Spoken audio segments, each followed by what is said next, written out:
डूबते को तिनका सहारा कैसे दे सकता है?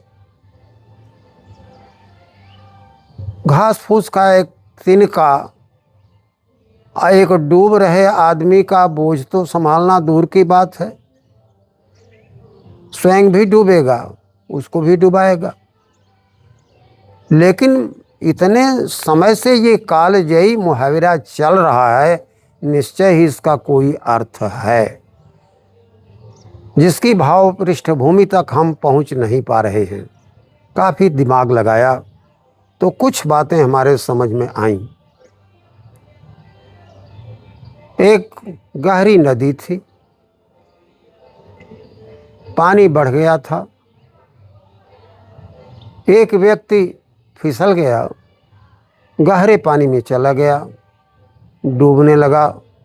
जान बचाने के लिए उसने हाथ पांव मारना शुरू किया, लेकिन तेज धारा उसे बहाए लिए चली जा रही थी। लाचार होकर के वो भी उस धारा के साथ बहता रहा। उसके आगे एक तिनका पानी पर तैरता हुआ नजर आया। वह भी पानी के बहाव में बह रहा था। आगे तिनका और पीछे ये आदमी। अब उसके पास दूसरा कोई सहारा नहीं था। उस तिनके पर उसने ध्यान लगाया और सोचा कि जो गति तिनके की होगी वही हमारी भी होगी। तिनका बह करके जहाँ जाएगा वहीं मैं भी जाऊँगा। पानी की धारा बीच में तेज होती है और क्रमशः किनारों की तरफ मध्यम होती जाती है और करार पकड़ करके शांत हो जाती है। तिनका बहता गया, आदमी भी उसके पीछे बहता गया। उसने ध्यान लगाया तिनके पर और तिनके के साथ वो भी चलता रहा। जैसे जैसे धारा मंद होती गई, किनारे पर आकर के तिनका लग गया और वह आदमी भी किनारा पकड़ लिया।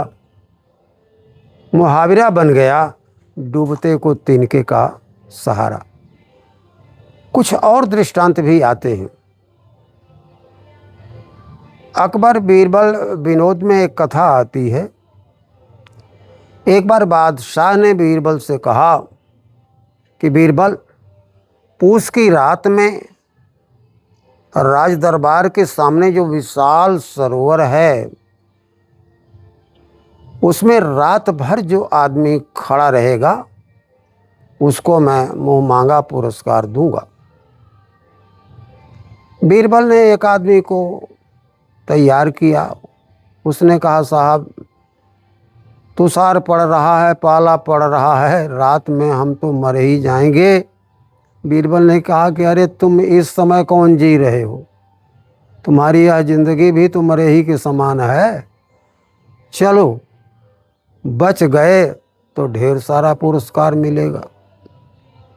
बेचारा लोभ में तैयार हो गया, पानी में खड़ा हुआ। सूर्यास्त से सूर्योदय तक उसे खड़ा रहना था। खड़ा हुआ, सब लोग अपने अपने घरों में दुबक गए। वो बेचारा किसकी तलाश करता। राज दरबार के सामने लैंप पोस्ट पर एक दीपक जलता था। सूर्यास्त के समय वह दीपक जल जाता था और सूर्योदय के समय बुझा दिया जाता था। ये बात वो जानता था। उसने उस दीपक पर ध्यान लगाया कि दीपक जब तक जल रहा है तब तक हमको पानी में ठिठुरना है, और ज्यों ही दीपक बुझेगा मेरी ये बला टल जाएगी।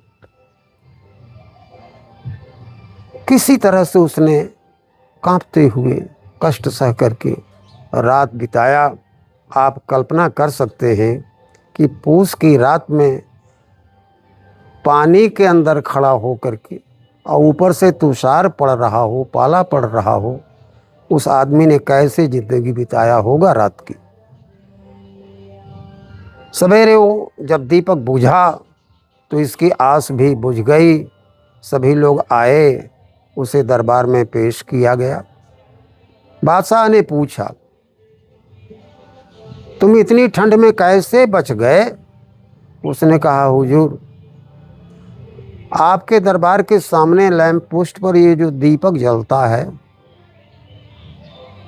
सूर्यास्त के समय जल जाता है और सूर्योदय पर बुझ जाता है। मैंने उसी पर ध्यान लगाया और सोचा कि कब ये दीपक बुझे और मुझे इस बला से पिंड छूटे। इस तरह से मैंने उसी की आस में रात गुजार दिया। बादशाह ने कहा, नहीं नहीं, तब तो तुम दीपक की आंच से गर्मी पा करके खड़े रह गए, अपने से नहीं रहे। तुम फेल हो, तुम्हें पुरस्कार नहीं दिया जाएगा। बीरबल ने सोचा कि बड़े मुसीबत की बात, बेचारा रात भर ठिठुर गया, दीपक जल रहा है वहाँ आधा किलोमीटर दूर, वहाँ से उसको आँच कैसे मिली? लाख समझाने पर भी बादशाह तैयार नहीं हुआ। जब तैयार नहीं हुआ तो सोचा गया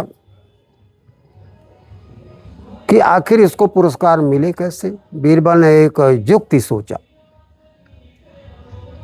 एक चौराहे पर जाकर के अगले दिन उसने बांस के टुनगे पर एक हंडिया बांध करके चावल और पानी डाल करके और बांस को गाड़ दिया और नीचे बैठ गया। यहाँ से आहरा बोझ करके जलाने लगा।